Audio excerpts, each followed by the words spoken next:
Hey, welcome to the Explainer.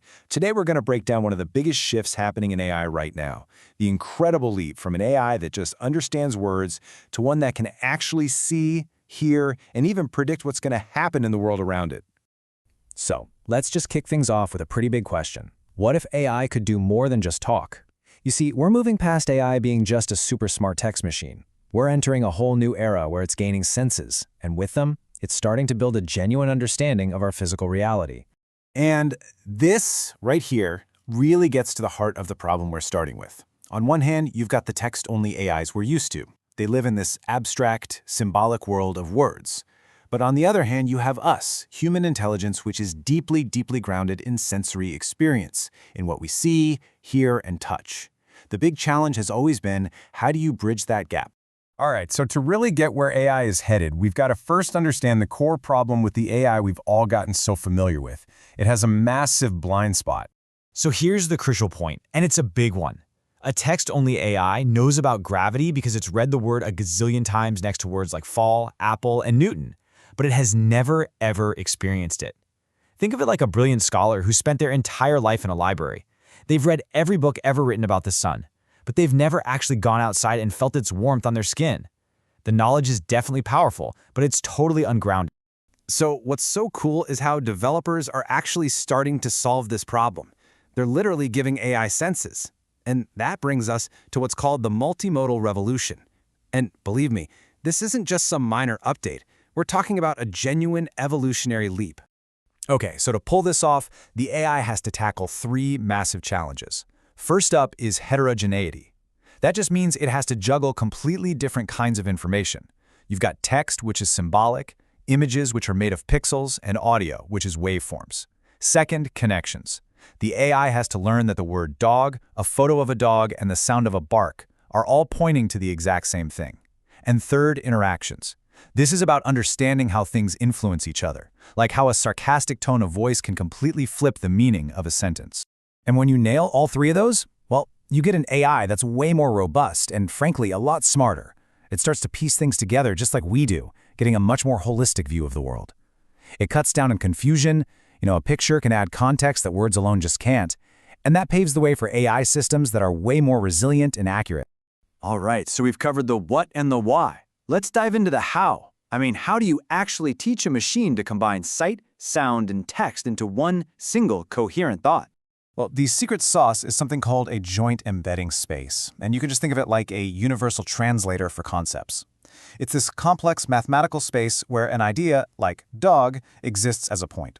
And the whole trick is to convert the written word dog, a picture of a dog, and the sound of a bark into numerical vectors that all land right next to each other in that space. And that idea, that concept of a universal language, that's everything. It's the bridge that lets the model see an image and a sentence not as two totally different things, but as two different descriptions of the very same idea.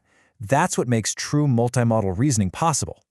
Okay, so the architects building these things have a really critical choice to make. When do you combine all these different senses? There are basically three ways to do it. Early fusion is where you smash all the raw data together right at the start, but that can get messy. Late fusion is where you let separate models analyze the text, image, and audio, and then just combine their final conclusions at the end. That's safer, but you can miss the subtle stuff. The sweet spot, and what most advanced models do, is called intermediate fusion. You let the AI process each sense a little on its own, and then blend them together to find those really deep, interesting connections. Look, this ability to perceive the world is amazing, right? But it's really just a stepping stone. The ultimate goal here, the holy grail of this research, is to use these senses to create an AI with an imagination, an AI that can literally simulate the world inside its own mind. So a world model isn't just about seeing what's in a video. It's about having its own internal physics engine. It's a simulation it learns on its own that lets it understand the rules of the world and predict what's going to happen next. It can basically dream up what might happen if it takes a certain action without ever having to do it in the real world. And this is where you see the huge difference. A current, state-of-the-art, multimodal AI can watch a video and answer the question, what is happening? It can describe a bouncing ball perfectly, but an AI with a true world model can answer, what if? It could predict the ball's path and then tell you what would happen if the ball were suddenly made of lead, or if we were on the moon. It understands cause and effect. So, are we there yet? No, not even close. And this finding from recent benchmarks proves it. Today's models can generate a video that looks unbelievably realistic, but when you actually test them on whether they follow basic laws of physics, they fail. They've gotten incredibly good at mimicking what reality looks like, but they have no clue how it actually works. Okay, so if a true world model is the end goal, who's actually leading the charge on this? This brings us to the biggest players in the game and a really fundamental debate about how we're even going to get there. Right now, the field is really dominated by three different philosophies. You have OpenAI's GPT-4o, which is all about being unified. It processes everything in one seamless network for superfluid conversation.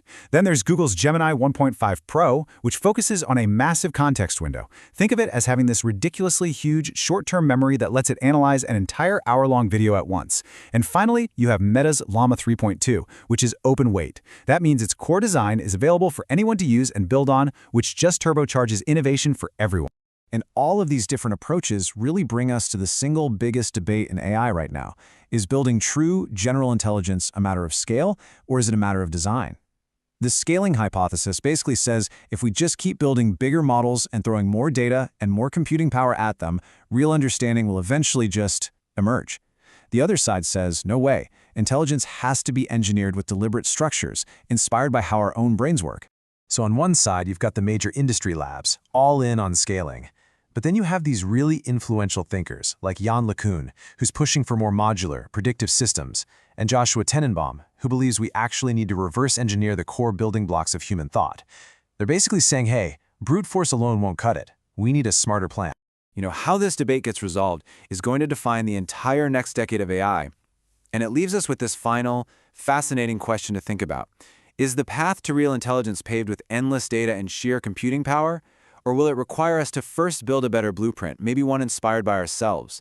The answer is still being